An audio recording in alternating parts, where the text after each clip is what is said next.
When done right, a storytelling twist is a thing of beauty. The ingredients are simple, but making it work is incredibly tricky. First, I should be clear what I mean when I say twist. A twist is something unexpected, but that doesn't mean it can be just any random bullshit happening in a story. Lots of things could be unexpected, and so that's a road that eventually leads to insanity. What if aliens invaded just before the end credits of Braveheart? What if The Return of the Jedi just ended right when Yoda died, and there was another hour of a black screen?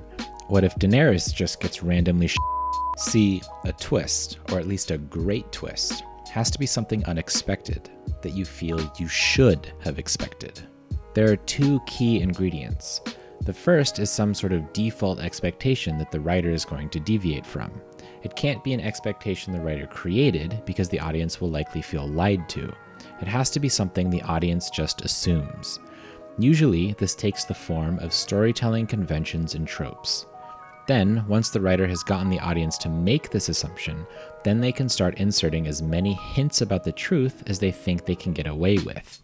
It's a delicate balancing act. On the one hand, you have to be careful not to make it too obvious and spoil the surprise, and on the other, every additional hint that they can give without spoiling it will make the audience more stunned by the revelation.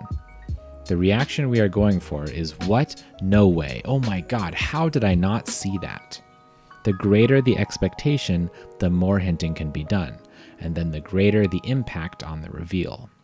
And this is why stories with truly great twists don't come around that often. Opportunities for twists are often outside the writer's control. They don't get to create the tropes and conventions that they use as ammunition when they weaponize the audience's expectations against them.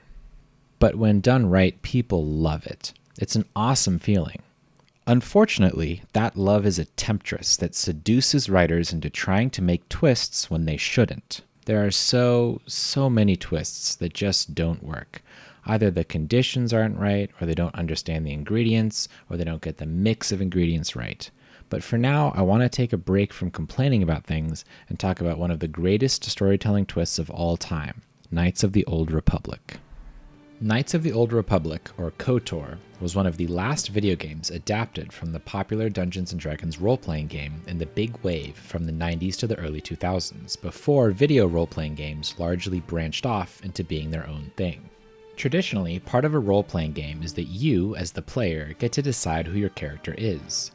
The idea is that you are playing a role, not yourself, and in the tabletop games there's an element that's like acting. Part of this is done through the mechanics. You choose abilities that reflect your character's attitudes and abilities, but also traditionally you get to decide your backstory. Who you are, where you came from, what you've done, and why you are there where the story is taking place. Of course, in a video game, the writer can't ask you or work with you, so they have to find some way to make any characterization you choose fit into the game. Typically, this is done by having your character not have any preset relation to what's going on in the game. Maybe you're just some guy in an inn or a town when it gets attacked and you get swept up into events. The Elder Scrolls series likes to make you a prisoner for some unspecified reason. Maybe you're a good guy who is wrongly imprisoned, or maybe you're a hardened criminal. Either one works and it's up to you. But if the writer wants the character to have some personal investment in the story, they can write something about the player character's origin, as long as they make them an orphan or something similar as in the Baldur's Gate story. But these games will never presume to decide for you anything specific your character has ever done, and especially not why your character has done things. This is a critical part of role-playing games, and KOTOR follows in this tradition. You have to pick a starting class, either soldier, scout, or scoundrel, and our tutorial buddy Trask will comment about what that choice generally implies about us without actually stating anything too specific about our backstory. I know all about your reputation. How you used to smuggle spice and blasters along the Corellian run. I guess the Republic figured since they couldn't catch you, they might as well hire you. He'll also act like we just bumped our head if we ask any questions that seem particularly stupid to him. All of this assures us that our character does have a backstory, but the game will, as is tradition, not be commenting on it too much, and that our character is and was whoever we want them to be. Except this is a lie. The truth is that you are the former Dark Lord of the Sith, Darth Revan. When the Jedi strike team led by this Jedi named Bastila boarded your ship, your apprentice Darth Malak, the current Dark Lord of the Sith and the game's antagonist, fired on the bridge. But you didn't die. Instead, the Jedi took you prisoner. They healed your wounds, but not your mind, and instead chose to reprogram you with a new identity, the identity you create at the beginning of the game. This clever setup allows the player to keep that power over their character's personality and backstory they expect, and that expectation blinds them to the truth. The game will then use this blindness to drop a truly incredible number of hints. That's not to say that the game hints recklessly. It only gets away with so many hints by being extremely skillful with how they are presented. It starts with Carth. Carth has some suspicions about you, but the game frames them very cleverly. He gives you a new piece of information, that you were added to the ship at the last minute at the Jedi's request. That is a bit of an odd detail to include from a writing perspective. The story doesn't seem like it needs to have you been transferred last minute. Why couldn't you just be a regular crew member of the Endar Spire? But before you can think about that too much, Carth will use that information to be suspicious of your actions. Did we have something to do with the crash? How did we manage to survive? As the player, we naturally respond with ridicule. We survived because we are the player, and we are awesome at video games, thank you very much, and we didn't have anything to do with the crash, we just woke up when it was under attack.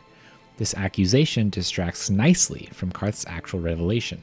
And at the end, he will also admit to us that he is a suspicious person, because of reasons in his backstory that he won't tell us yet. This naturally makes us assume that his suspicions are unfounded and included here for his backstory more than for anything pertaining to ours. Not only does this help distract from his suspicions here, but later when he has very on-point suspicions that we really should share, the fact that he brings them up makes us assume that it's just Carth being Carth. You're a neophyte Padawan who's been saddled with the responsibility of tracking down these star maps. Why? That's not normal. There he goes being paranoid again. Well, I'll tell you this much, I'm not going to wait around until I'm betrayed again. Also, this is the only direct revelation about your character's backstory that you will get for a very, very long time. From here, it will be several hours until you save Bastila, and could theoretically ask her about why they requested your transfer. But by that time, you've probably forgotten, and the game won't allow you the opportunity to ask her. Now the game will switch to more indirect hinting for a while.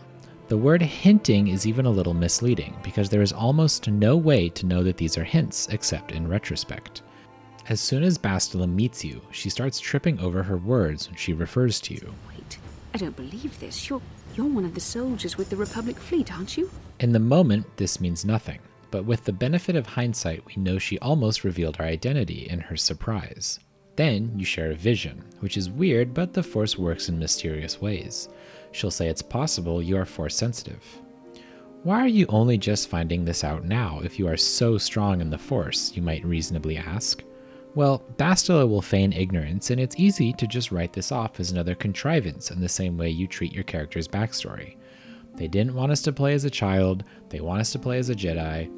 Okay, we've got some extremely powerful latent Force abilities, whatever. Yes, it's an unlikely coincidence, but we're trying to play a fun game here, and don't you want to be a Jedi? Just go with it, the game implicitly asks you. But the hinting ramps up to incredible heights when you arrive at the Jedi Enclave of Dantooine. One of the first things that happens is that you get accosted by this Jedi who doesn't know who you are, and she assumes you're a Jedi because of how strongly she senses the Force within you. When we tell her we are not, she finds it hard to believe. When you meet with the Council, they tell you how they have been discussing your special case. And you're an adult and they don't typically train adults. But that's not what they are talking about, because Master Doric specifically separates those two. Traditionally, the Jedi do not accept adults for training, though there are rare exceptions in the history of our order. But you are a special case. He doesn't say, you might be one of those exceptions. Okay, so then why am I special? They can't be talking about your bond with Bastila because no one knows about that yet. But players are predisposed to think that they are special, and so probably won't read too much into this. Besides, don't you want to be a Jedi? Don't question it.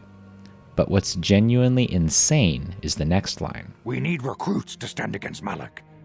With Revan dead. Are you certain Revan is truly dead? What if we undertake to train this one and the Dark Lord should return? I would love to go back in time to my 10-year-old self playing for the first time and ask me what the hell I thought this line meant. I mean, he basically just tells us the secret.